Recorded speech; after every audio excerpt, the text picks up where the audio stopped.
Hi friends, ಎಲ್ಲರಿಗೂ ನಮಸ್ಕಾರ. ಬನ್ನಿ ಫ್ರೆಂಡ್ಸ್, ಶಾರದೆ ಸೀರಿಯಲ್ನ ಇವತ್ತಿನ ಸಂಚಿಕೆಯಲ್ಲಿ ಏನಾಗ್ತಿದೆ ಅಂತ ನೋಡ್ಕೊಬರೋಣ. ಅದಕ್ಕೂ ಮುಂಚೆ ಯಾರೆಲ್ಲ ನನ್ನ ವೀಡಿಯೋ ನೋಡ್ತಾ ಇದ್ದೀರಾ ಫ್ರೆಂಡ್ಸ್, ಅವರೆಲ್ಲ ಪ್ಲೀಸ್ ಪುಟ್ಟದೊಂದು ಲೈಕ್ ಮಾಡಿ, ಹಾಗೆ ಫಾಲೋ ಮಾಡೋದನ್ನ ಮರಿಬೇಡಿ. ಬನ್ನಿ ಸ್ಟಾರ್ಟ್ ಮಾಡೋಣ. ಫ್ರೆಂಡ್ಸ್, ಮೊದಲಿಗೆ ಇಲ್ಲಿ ಶಾರದೆ ಹೇಳ್ತಾ ಇರ್ತಾಳೆ, ನೀವೇನಾದರೂ ಈ ಮದುವೆನ ಮಾಡಲೇಬೇಕು ಅಂತ ಡಿಸೈಡ್ ಮಾಡಿ ಅದೇ ಹುಡುಗನ ಜೊತೆ ಮದುವೆ ಮಾಡೋಕೆ ಹೊರಟ್ರೆ ಖಂಡಿತ ನಾನಂತೂ ಸುಮ್ಮನೆ ಇರಲ್ಲ, ಈ ಮದುವೆನ ತಪ್ಪಿಸ್ತೀನಿ ಅಂತ ಹೇಳ್ತಿರ್ಬೇಕಾದ್ರೆ ಈ ಕಡೆ ಸುಮಿತ್ರ ಸಿಕ್ಕಾಪಟ್ಟೆ ಕೋಪ ಮಾಡಿಕೊಂಡು ಶಾರದಾ ಕೆನ್ನೆಗೆ ಎರಡು ಹೊಡೆದು ಬಿಡ್ತಾಳೆ. ಶಾರದಾ ಕೆನ್ನೆಗೆ ಹೊಡೆದ ತಕ್ಷಣ ಸಿದ್ದಕ್ಕೆ ಸಿಕ್ಕಾಪಟ್ಟೆ ಶಾಕ್ ಆಗ್ತಾ ಇದ್ರೆ ಜ್ಯೋತಿಕನಿಗೂ ತಾತನಿಗೂ ಸಿಕ್ಕಾಪಟ್ಟೆ ಖುಷಿ ಆಗ್ತಾ ಇರುತ್ತೆ. ಹಾಗೆ ಮತ್ತೆ ಸುಮಿತ್ರ ವಾರ್ನ್ ಮಾಡ್ತಾ ಇರ್ತಾಳೆ, ನೋಡು ಶಾರದಾ, ನಿನ್ನನ್ನು ನನ್ನ ಮಗಳಿಗಿನ್ನ ಹೆಚ್ಚಾಗಿ ನಂಬಿದ್ದೆ, ಹಾಗೆ ನನ್ನ ಸ್ವಂತ ಮಗಳಿಗೆ ಕೊಡೋಕ್ಕಿಂತ ಹೆಚ್ಚಾಗಿ ನನ್ನ ಮನಸ್ಸಲ್ಲಿ ಜಾಗನ ನಿನಗೆ ಕೊಟ್ಟಿದ್ದೆ, ಅಂಥವಳಿಗೆ ನೀನು ನಂಬಿಕೆ ದ್ರೋಹ ಮಾಡಿಬಿಟ್ಟೆ. ಹಾಗೆ ಇಡೀ ಮನೆಯವರೆಲ್ಲರೂ ಸಹ ನಿನ್ನನ್ನು ಎದುರಾಕೊಂಡಾಗ, ನಿನ್ನನ್ನು ಮಾತಾಡಿಸ್ತಲೇ ಬಿಟ್ಟಾಗ ನಾನು ನಿನ್ನ ಕಡೆ ಸಪೋರ್ಟ್ ಮಾಡಿದೆ. ನಿನ್ನ ಮೇಲೆ ಕೋಪ ಇತ್ತು ಸಿದ್ದು ಮದುವೆ ಆಗಿದೆ ಅಂತ, ಆದರೆ ನಿಂದೇನು ತಪ್ಪಿಲ್ಲ ಅಂತ ಗೊತ್ತಾದಾಗ ನಿನ್ನನ್ನು ಕ್ಷಮಿಸಿದ್ದೀನಿ ಕೂಡ. ಹಾಗೆ ಮೊದಲಿನ ಪ್ರೀತಿನ ನಿನಗೆ ಕೊಟ್ಟಿದ್ದೀನಲ್ವಾ, ನನ್ನನ್ನು ಮಗಳಾಗಿ ಹೆಚ್ಚಾಗಿ ನಾನು ನೋಡ್ಕೊಂಡಿದ್ದೀನಿ. ಹಾಗೆ ಅಕ್ಕ ಸ್ಥಾನದಲ್ಲಿ ನಿಂತ್ಕೊಂಡು ಅವಳನ್ನ ಮದುವೆ ಮಾಡ್ಕೊಂಡು ಅಂತ ನಿನ್ನ ಹತ್ರ ರಿಕ್ವೆಸ್ಟ್ ಮಾಡ್ಕೊಂಡೆ. ಅಕ್ಕ ಆಗೋದಿರಲಿ, ಅವಳ ಪಾಲಿಗೆ ನೀನು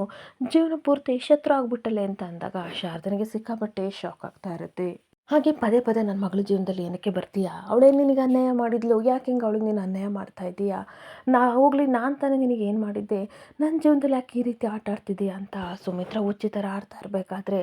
ಶಾರದನಿಗೆ ಏನು ಮಾಡಬೇಕು ಅಂತ ಗೊತ್ತಾಗದೆ ಸಿಕ್ಕಾಪಟ್ಟೆ ಕಣ್ಣೀರು ಹಾಕ್ಕೊಂಡು ಅಮ್ಮನ ಮುಖ ನಾನು ನೋಡ್ತಾ ನಿಂತ್ಕೋತಾಳೆ. ಹಾಗೆ ಈ ಜನ್ಮದಲ್ಲಿ ಬಂದುಬಿಟ್ಟು ನನ್ನನ್ನು ಕಾಡ್ತಾ ಇದೆಯಾ ಅಲ್ವೇನೆ ಅಂತ ಅಂದಾಗ, ಅಮ್ಮ ಆಗಲ್ಲ ಅಂತ ಅಮ್ಮನ ಮುಟ್ಟಕ್ಕೆ ಅಂತ ಹೋಗ್ತಿರ್ಬೇಕಾದ್ರೆ ನಿಂತ್ಕೊಳ್ಳಿದ್ದು ದೂರ ನಿಲ್ಲು, ನನ್ನನ್ನು ಮುಟ್ಟಬೇಡ,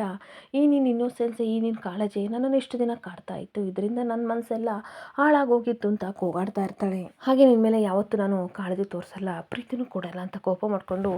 ಸುಮಿತ್ರ ಬೈದು ಹೋಗ್ತಾ ಇರಬೇಕಾದ್ರೆ ದಶರಥ ಅವಳ ಕೈ ಹಿಡ್ಕೊಂಡು ಸಮಾಧಾನ ಮಾಡ್ಕೋ ಸುಮಿತ್ರ ಅಂತ ಸಮಾಧಾನ ಮಾಡ್ತಾ ಇದ್ರೆ, ಇನ್ನೊಂದು ಕಡೆ ತಾತನು ಸಹ ಸಿಕ್ಕಾಪಟ್ಟೆ ಕೋಪ ಮಾಡಿಕೊಂಡು ನಾಯಿನ ಸಿಂಹಾಸನದ ಮೇಲೆ ಕೂರಿಸಿದ್ರೆ ಅದ್ರ ಬುದ್ಧಿನ ಅದು ಬಿಡುತ್ತೆ ಸುಮಿತ್ರ ಅಂತ ಈ ಕಡೆ ಶಾರದಾ ಮುಖ ನೋಡಿಕೊಂಡು ಬೈತಾ ಇರ್ತಾರೆ.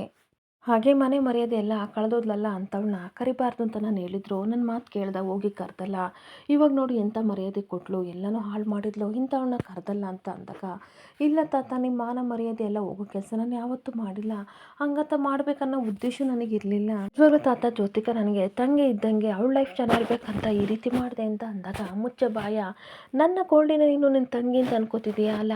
ನಿನಗೆ ಏನು ಹಕ್ಕಿದೆ, ಹಾಗೆ ಯಾವ ರೈಟ್ಸ್ ಇದೆ, ನೀನು ಅವಳ ಸ್ಥಾನ ಎಲ್ಲಿ, ನಿನ್ನ ಸ್ಥಾನ ಎಲ್ಲಿ, ಅದನ್ನು ಮೊದಲು ನೋಡ್ಕೊ.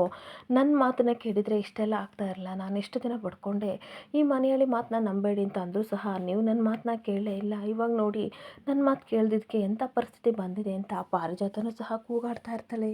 ಹಾಗೆ ಮತ್ತೆ ಶಾರದಾ ಕಣ್ಣೀರು ಹಾಕ್ಕೊಂಡು, ತಾತ ಪ್ಲೀಸ್ ನನ್ನನ್ನು ನಂಬಿ, ನಿಜವಾಗ್ಲೂ ಜ್ಯೋತಿಕ ನನಗೆ ತಂಗಿ ಥರ, ಅವಳ ಮೇಲೆ ಕಾಳಜಿ ಇರೋದಕ್ಕೆ ನಾನು ಈ ರೀತಿ ಮಾಡಿದ್ದು ಅಂತ ಅಂದಾಗ ದಶರಥ ಹೇಳ್ತಾ ಇರ್ತಾನೆ, ಏನು ಶಾರದಾ ಈ ರೀತಿ ಮಾತಾಡ್ತಾ ಇದೀಯಾ, ನಿಜವಾಗ್ಲೂ ಯಾವುದೇ ಸಾಕ್ಷಿ ಇದ್ದಲೇ ಕಾರಣ ಇಲ್ದಲೆ ನೀನು ಇನ್ನೊಬ್ಬರ ಮೇಲೆ ಅಪರಾಧ ಮಾಡಲ್ಲ ಅಂತ ನನಗೆ ತುಂಬ ಚೆನ್ನಾಗಿ ಗೊತ್ತಿತ್ತು, ಆದರೆ ಇವತ್ತು ನಿನಗೆ ಏನಾಗಿದೆ, ರೋಹನ್ ನಿನಗೆ ಮುಂಚೆನೇ ಗೊತ್ತಿತ್ತಾ ಅಂತ ಅನ್ಬೇಕಾದ್ರೆ, ಅಲ್ಲ ದಶರಥ, ಇಷ್ಟೆಲ್ಲ ಆದಮೇಲೆ ಹೋಗಿ ಹೋಗಿ ಇವಳ ಮಾತನ್ನ ನೀನು ಇನ್ನೂ ನಂಬ್ತಿದ್ದೀಯ ಅಂತ ತಾತ ಕೂಗಾಡ್ತಾ ಇರ್ತಾರೆ. ಹಾಗೆ ರೋಹನ್ ಎಂಥ ಒಳ್ಳೆ ಹುಡುಗ ಅಂತ ನಿನಗೆ ಗೊತ್ತಿಲ್ವ, ಇವಳು ಸರ್ಟಿಫಿಕೇಟ್ ಕೊಡಬೇಕಂತ ಬೈತಿರ್ಬೇಕಾದ್ರೆ ಮರನೂ ಸಹ, ಹೌದಮ್ಮ ಶಾರದಾ, ಮದುವೆ ಅನ್ನೋದು ಒಬ್ಬ ಹೆಣ್ಣಿಗೆ ಎಷ್ಟು ಇಂಪಾರ್ಟೆಂಟ್ ಅಂತ ನಿನಗೆ ಗೊತ್ತು, ಅದು ಸುಂದರವಾದ ಘಟ್ಟ, ಅಂಥದ್ರಲ್ಲಿ ಈ ಥರ ಎಂಗೇಜ್ಮೆಂಟ್ ಆಗಬೇಕಾದ್ರೆ ನಿಲ್ಲಿಸೋದು ತಪ್ಪಲ್ವಾ, ಒಬ್ಬರ ಮೇಲೆ ಅಪರಾಧ ಮಾಡೋದು ತಪ್ಪಲ್ವಾ ಶಾರದಾ, ಏನು ಮಿಸ್ಟೇಕ್ ಮಾಡ್ಕೊಂಡಿದ್ದೀಯ ಅಂತ ಈ ಕಡೆ ವಿಮಲನೂ ಹೇಳ್ತಾ ಇರ್ತಾಳೆ. ಹಾಗೆ ಸಿದ್ದು ಹತ್ರ ಬಂದು ಶಾರದನ್ನ ಸಮಾಧಾನ ಮಾಡ್ತಾ ಇರ್ತಾನೆ, ಅಲ್ಲ ಶಾರದವ್ರು ಏನು ಮಾತಾಡಿದ್ರು ನೀವು ತಪ್ಪಾಗೆ ತಿಳ್ಕೊತೀರಲ್ವಾ, ಸ್ವಲ್ಪ ಅವ್ರು ಹೇಳೋದನ್ನು ಅರ್ಥ ಮಾಡ್ಕೊಳ್ಳಿ, ಅವ್ರು ಹೇಳ್ತಿದ್ದಾರೆ ಅಂತಂದರೆ ಅವ್ರಿಗೇನೋ ಸತ್ಯ ಗೊತ್ತಿದೆ ಅಂತ ಅದನ್ನು ಅರ್ಥ ಮಾಡ್ಕೊಳ್ಳಿ, ಯಾಕೆಂತಂದರೆ ಇದು ಜ್ಯೋತಿಕನ ಜೀವನದ ಪ್ರಶ್ನೆ, ಗೊತ್ತಿರೋದಕ್ಕೆ ತಾನೇ ಇಷ್ಟೆಲ್ಲ ಮಾಡ್ತಾ ಇರೋದು, ದೊಡ್ಡ ರಂಪಾಟ ಮಾಡ್ತಿರೋದು, ಏನಕ್ಕೆ ಅರ್ಥ ಆಗ್ತಿಲ್ಲ ಅಂತ ಹೇಳ್ತಾ ಇರ್ತಾನೆ. ಹಾಗೆ ಒಂದೇ ಒಂದು ಸಲ ಯೋಚನೆ ಮಾಡಿ, ಏನಾದರೂ ಜ್ಯೋತಿಕನಿಗೆ ಅನ್ಯಾಯ ಆದರೆ ಏನು ಮಾಡ್ತೀರಾ, ಬರೀ ಯಾವಾಗಲೂ ಶಾರದನ ಬ್ಲೇಮ್ ಮಾಡ್ತಿರಲ್ಲ, ಒಂದು ಸಲ ಅವ್ರು ಹೇಳೋದನ್ನು ಅರ್ಥ ಮಾಡ್ಕೊಳ್ಳಿ ಅಂತ ಅಂದಾಗ,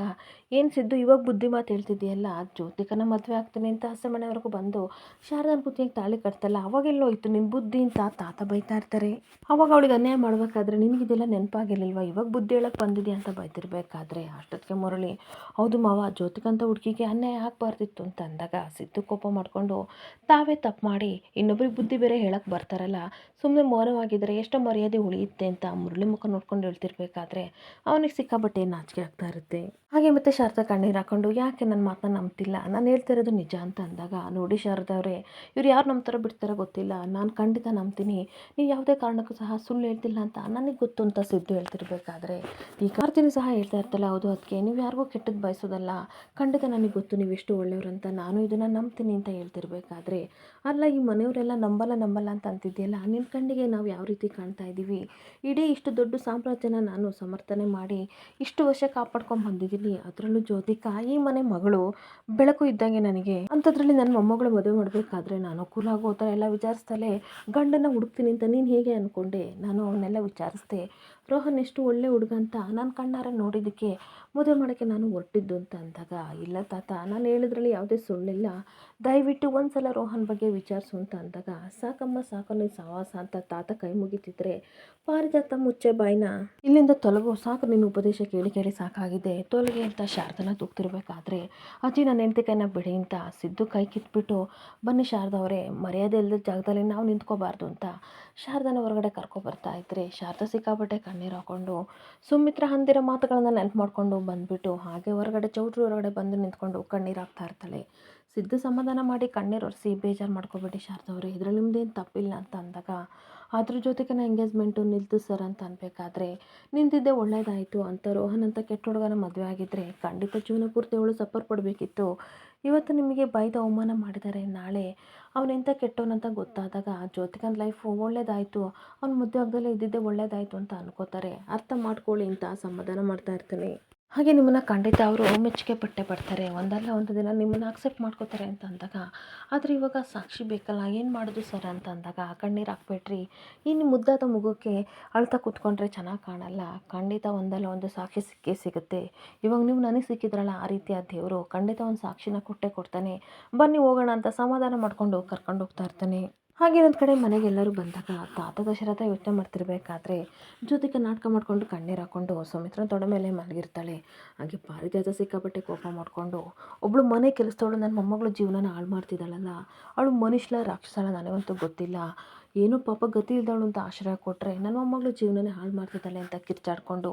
ಯಾಕೆ ಯಾರು ಏನು ಮಾತಾಡ್ತಿಲ್ಲ ಅಂತ ಕಿರ್ಚಾಡ್ತಾ ಇರ್ತಾಳೆ. ಹಾಗೆ ಏನಾದರೂ ಮಾತಾಡಿ ಕಲ್ಲಿನ ಥರ ಏನು ಕೂತಿದ್ದೀರಾ ಅಂತ ಅನ್ಬೇಕಾದ್ರೆ, ನೋಡು ಚಿಕ್ಕಮ್ಮ, ನನ್ನ ತಲೆ ಫುಲ್ಲು ಬ್ಲಾಂಕ್ ಆಗಿದೆ, ಏನು ಮಾತಾಡ್ಬೇಕಂತಲೇ ನನಗೆ ಗೊತ್ತಾಯಿಲ್ಲ, ನಾವು ಏನೇ ಕಾರ್ಯ ಶುಭ ಕಾರ್ಯ ಮಾಡೋಕ್ಕೆ ಹೋದಾಗಲೂ ಸಹ ಎಲ್ಲ ಶಾಸ್ತ್ರ ಕೇಳ್ತೀವಿ, ಹಾಗೆ ಶಾಸ್ತ್ರ ಸಂಪ್ರದಾಯದ ಥರ ಎಲ್ಲ ಶಾಸ್ತ್ರಗಳನ್ನು ಮಾಡ್ತೀವಿ, ಇನ್ನೇನು ಆ ಫಂಕ್ಷನ್ನ ಮುಗಿಸ್ಬೇಕು ಅನ್ನೋ ಅಷ್ಟರಲ್ಲಿ ಈ ಥರ ಒಂದು ಆಗ್ತಿದೆ, ಇದು ಒಳ್ಳೆಯದಕ್ಕೋ ಕೆಟ್ಟದಕ್ಕೋ ನನಗೊಂದು ಗೊತ್ತಿಲ್ಲ ಅಂತ ದಶರಥ ಹೇಳ್ತಾ ಇರ್ತಾನೆ.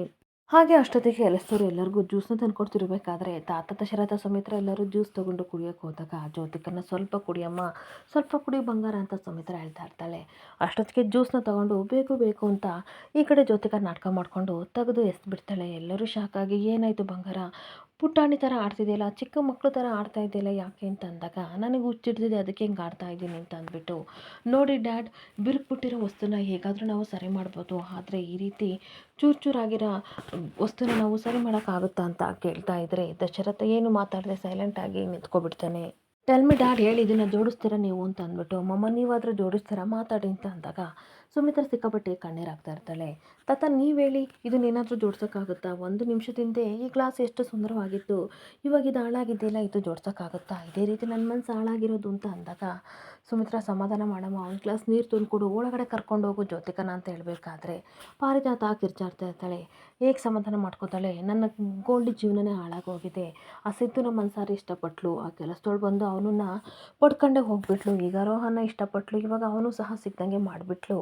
ಗತಿ ಇಲ್ದವಳು ಅಂತ ಸುಮಿತ್ರ ದಶರಥ ನೀವಿಬ್ರು ಮನೆಗೆ ಕರ್ಕೊಬಂದು ಆಶ್ರಯ ಕೊಟ್ರಿ, ಆದರೆ ಇವಾಗ ನೋಡಿ ಬೀದಿ ಪಾಲು ಮಾಡಿಬಿಟ್ಲಿ, ಏನೋ ಕ್ಯಾಟ್ರಿಂಗ್ ಮಾಡಿಕೊಂಡು ಜೀವನ ಮಾಡಲಿ ಅಂತ ನಾವು ಅವಳಿಗೆ ಒಳ್ಳೇದು ಮಾಡೋಕ್ಕೆ ಹೋದರೆ ನಮ್ಮ ಲೈಫೇ ಬೀದಿ ಬಂದುಬಿಡ್ತು ನೋಡಿದ್ರಲ್ವಾ ಅಂತ ಬೇಕು ಬೇಕು ಅಂತ ಶಾರದಾ ಸಿದ್ಧ ಮೇಲೆ ಆರೋಪನ ಮಾಡ್ತಾ ಇರ್ತಾಳೆ. ಹಾಗೆ ಒಂದು ಕಡೆ ಶಾರದಾ ಮನೇಲಿ ಶಾರದಾ ಸಿದ್ದು ವಿಮಲ ಆರತಿ ಎಲ್ಲರೂ ಬೇಜಾರಾಗಿ ಕೂತಿರ್ಬೇಕಾದ್ರೆ, ಅಷ್ಟೊತ್ತಿಗೆ ರೆಸ್ಟೋರೆಂಟಿಂದ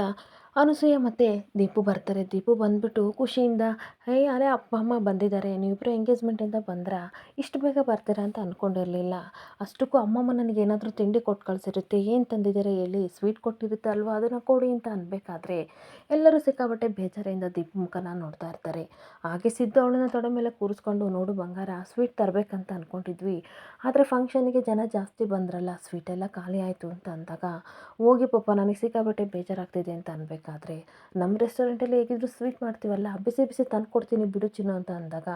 ಆದರೂ ಎಂಗೇಜ್ಮೆಂಟಲ್ಲಿ ಸ್ವೀಟ್ ತಂದಿದ್ರೆ ತುಂಬ ಚೆನ್ನಾಗಿರ್ತಿತ್ತು ಅಪ್ಪ ಅಂತ ಅನ್ಬೇಕಾದ್ರೆ, ಆರತಿ ಬೇಜಾರು ಮಾಡ್ಕೋಬೇಡ ಪುಟ್ಟ, ನಿನಗೋಸ್ಕರ ಜಾಮೂನ್ ಮಾಡಿಕೊಡ್ತೀನಿ ಅಂತ ಅಂದಾಗ, ನೋಡು ಪುಟ್ಟ ಇವಾಗಷ್ಟೇ ರೆಸ್ಟೋರೆಂಟಿಂದ ಬಂದಿದೆಯಾ, ಕೈಕಾಲು ಮುಖ ತೊಳ್ಕೊ ಹೋಗು ದೀಪು ಅಂತ ಶಾರದೆ ಹೇಳ್ತಿರ್ಬೇಕಾದ್ರೆ, ಸರಿ ಬಿಡಿ ಅಂತ ಕೈಕಾಲು ಮುಖ ತೊಗೊಳಕ್ಕೆ ಹೋಗ್ತಾ ಇರ್ತಾಳೆ. ಇನ್ನೊಂದು ಕಡೆ ಅನಸೂಯ ಇವರೆಲ್ಲ ಮುಖ ನೋಡಿಕೊಂಡು ಎಲ್ಲರೂ ಏನಕ್ಕೆ ಇಷ್ಟು ಬೇಜಾರಾಗಿ ಕೂತಿದ್ದೀರಾ, ಎಂಗೇಜ್ಮೆಂಟಲ್ಲಿ ಏನಾಯಿತು, ಯಾರಾದರೂ ಏನಾದರೂ ಅಂದ್ರಾ, ಯಾಕೆಷ್ಟು ಡಲ್ ಆಗಿದ್ದೀರಾ ಅಂತ ಅಂದಾಗ ಅನ್ನೋದಲ್ಲ, ಅಲ್ಲಿ ದೊಡ್ಡ ರಾಧ ಅಂತಲೇ ಆಯಿತು ಅಂತ ಸಿದ್ದು ಹೇಳ್ತಾ ಇರ್ತಾನೆ. ಹಾಗೆ ಇನ್ನೊಂದು ಕಡೆ ಸುಮಿತ್ರಾ ಜ್ಯೋತಿಕನ ಸಮಾಧಾನ ಮಾಡ್ತಾ ಇರ್ತಾಳೆ. ನಿನಗೆಷ್ಟು ನೋವಾಗಿದೆ ಅಷ್ಟು ನೋವಾಗಿದೆ, ನನಗೂ ಕೂಡ ಇವತ್ತು ಈ ರೀತಿ ಆಗುತ್ತೆ ಅಂತ ನಾವು ಅಂದ್ಕೊಂಡಿರಲಿಲ್ಲ, ದಯವಿಟ್ಟು ಅರ್ಥ ಮಾಡ್ಕೊಕಂದ, ಸ್ವಲ್ಪ ನೀರು ಕುಡಿ ಅಂತ ಅಂದಾಗ ಕುಡಿಸಿ ಅಮ್ಮ, ಚೆನ್ನಾಗಿ ಕುಡಿಸಿ ಆಯಿತಾ, ನೀ ಹಿರಿಮಗಳು ಶಾರದನ್ನ ಖುದ್ದಾಗಿ ನೀವೇ ಹೋಗಿ ಎಂಗೇಜ್ಮೆಂಟ್ಗೆ ಕರ್ಕೊಬಂದ್ರಲ್ಲ, ಇವಾಗ ನನ್ನ ಹೊಟ್ಟೆಗೆ ಬೆಂಕಿ ಹಚ್ಚಿದ್ದಾಳೆ, ತಣ್ಣಗಾಗಬೇಕಂತಂದರೆ ಎಷ್ಟು ಬೇಕಾದರೂ ಕುಡಿತೀನಿ ಅಂತ ನಾಟಕ ಮಾಡ್ಕೊಂಡು ಸಿಕ್ಕಾಬಟ್ಟೆ ನೀರನ್ನ ಕುಡಿತಾ ಇದ್ರೆ ಇವಳಿಗೆ ಸಿಕ್ಕಾಬಟ್ಟೆ ಟೆನ್ಷನ್ ಆಗ್ತಾ ಇರುತ್ತೆ. ಇನ್ನೊಂದು ಕಡೆ ದಶರಥನು ಸಹ ತುಂಬ ಬೇಜಾರಿಂದ ಈ ಎಂಗೇಜ್ಮೆಂಟಿಗೆ ಎಷ್ಟೆಷ್ಟು ದೊಡ್ಡ ವ್ಯಕ್ತಿಗಳೆಲ್ಲ ಬಂದಿದ್ದರು, ಅವ್ರ ಮುಂದೆ ಈ ರೀತಿ ಮರ್ಯಾದೆಲ್ಲ ಹೋಯ್ತಲ್ಲ, ಅಷ್ಟಕ್ಕೂ ಶಾರದಾ ಏನಕ್ಕೆ ಈ ರೀತಿ ಮಾಡಿದ್ಲು, ನನಗಂತೂ ಒಂದು ಅರ್ಥ ಆಗ್ತಿಲ್ಲ ಅಂತ ಅನ್ಬೇಕಾದ್ರೆ ಛೇ, ಎಲ್ಲ ನನ್ನಿಂದಲೇ ಆಗಿದ್ದು, ಅವಳಿಗೆ ಹಿರೇಮಗಳು ಸ್ಥಾನ ಕೊಟ್ಟು ತಂಗಿಗೆ ಆಶೀರ್ವಾದ ಮಾಡೋಗ್ಲಿ ಅಂತ ಕರೆದಿದ್ಗೆ ನನ್ನೊಟ್ಟೆಗೆ ಬೆಂಕಿ ಹಾಕ್ಬಿಟ್ಲು, ನನ್ನ ಸಂಕಟನ ಯಾರಿಗೆ ಹೇಳ್ಕೊಳ್ಳಿ ಅಂತ ಕಣ್ಣೀರಾಗ್ತಾ ಇರ್ತಾಳೆ. ಹಾಗೇನೊಂದು ಕಡೆ ಸಿದ್ದು ನಡೆದಿದ್ದ ಘಟನೆಯನ್ನು ಹೇಳ್ತಾ ಇರಬೇಕಾದ್ರೆ ಅನಸೂಯ, ಅಯ್ಯೋ ದೇವ್ರೆ, ಇಷ್ಟೆಲ್ಲ ಆಯಿತಾ, ಆದರೂ ಶಿವನಾರಾಯಣ ಅವರು ಯೋಚನೆ ಮಾಡಿ ಡಿಸಿಷನ್ನ ತೊಗೋಬೇಕಿತ್ತು, ಇದು ಒಂದು ಹೆಣ್ಣಿನ ಜೀವನ ಪ್ರಶ್ನೆ ಅಲ್ವಾ ಅಂತ ಅಂದಾಗ ವಿಮಲ ಹೇಳ್ತಾ ಇರ್ತಾಳೆ, ನೀನು ದುಡುಕಿ ಮಾತಾಡಿದೆ ಅಂತ ಅನಿಸುತ್ತೆ ಶಾರದಾ, ಎಲ್ಲರ ಮುಂದೆ ಈ ವಿಷಯನ ಹೇಳ್ಬಾರ್ದಿತ್ತು, ನಿಜವಾಗ್ಲೂ ಲೈಫಲ್ಲಿ ಯಾವತ್ತೂ ಸಹ ಅಪ್ಪ ನಿಮ್ಮನ್ನು ಕ್ಷಮಿಸಲ್ಲ ಅಂತ ಹೇಳ್ತಾ ಇರ್ತಾಳೆ. ಹಾಗೆ ನೋಡು ಶಾರದಾ, ನೀನು ಹೇಳ್ತಿರೋದು ನಿಜ ಅಂತ ನಾನು ನಂಬ್ತೀನಿ, ಆದರೆ ಇದನ್ನು ಸೂಕ್ಷ್ಮವಾಗಿ ನೀನು ಹೇಳಬೇಕಿತ್ತು ಅಂತ ಅಂದಾಗ, ಇಲ್ಲ ಅಮ್ಮ, ನನಗೆ ಆ ರೀತಿ ಹೇಳ್ಬೇಕಂತ ಯೋಚನೆ ಬರಲಿಲ್ಲ, ಆ ರೋಹನ್ ನೋಡಿದ ತಕ್ಷಣ ಕೋಪ ಜಾಸ್ತಿ ಆಯಿತು, ಒಂದು ಹೆಣ್ಣಿಗೆ ಅನ್ಯಾಯ ಮಾಡಿ ಮತ್ತೊಂದು ಹೆಣ್ಣನ್ನ ಮದುವೆ ಆಗಿ ಬಂದಿದ್ದಾನಲ್ಲ ಅಂತ ಕೋಪದಿಂದ ನಾನು ಆ ರೀತಿ ಮಾತಾಡಿದೆ, ಇವಾಗ ನಮ್ಮ ಜ್ಯೋತಿಗೆ ಜೀವನ ಹಾಳಾಗ್ತಿತ್ತು, ಅದನ್ನು ನನಗೆ ನೋಡ್ಕೊಂಡು ಇರೋಕ್ಕಾಗ್ತಿರಲಿಲ್ಲ, ಅದಕ್ಕೆ ಇಂಥ ಕೆಲಸ ಮಾಡಿದೆ ಅಂತ ಅಂದಾಗ, ಸಾಕ್ಷಿ ಇಲ್ದಲೇ ನಾವು ಮಾತಾಡಿದ್ದು ತಪ್ಪು ಅಂತ ಅನ್ನಿಸ್ತಿದೆ ಅಂತ ಅಂದಾಗ, ಪರವಾಗಿಲ್ಲ ಸರ್, ಅವ್ರು ನಮ್ಮನ್ನು ನಂಬಿದ್ರು ಪರವಾಗಿಲ್ಲ, ನನಗೆ ಒಳ್ಳೆ ಪಟ್ಟ ಕೊಡದಿದ್ರು ಪರವಾಗಿಲ್ಲ, ಈ ಎಂಗೇಜ್ಮೆಂಟ್ ನಿಲ್ತಲ್ಲ ಅದೇ ನನಗೆ ಸಮಾಧಾನ ಅಂತ ಹೇಳ್ತಾ ಇರ್ತಾಳೆ. ನೋಡಿ ಸರ್, ಆ ಮನೆಯವರು ನನಗೆ ಅನ್ನ ಕೊಟ್ಟಾರೆ, ಆಶ್ರಯ ಕೊಟ್ಟಿದ್ದಾರೆ, ಅವರಿಗೆ ಅನ್ಯಾಯ ಆಗೋದು ನನಗಿಷ್ಟಿಲ್ಲ ಅಂತ ಅಂದಾಗ,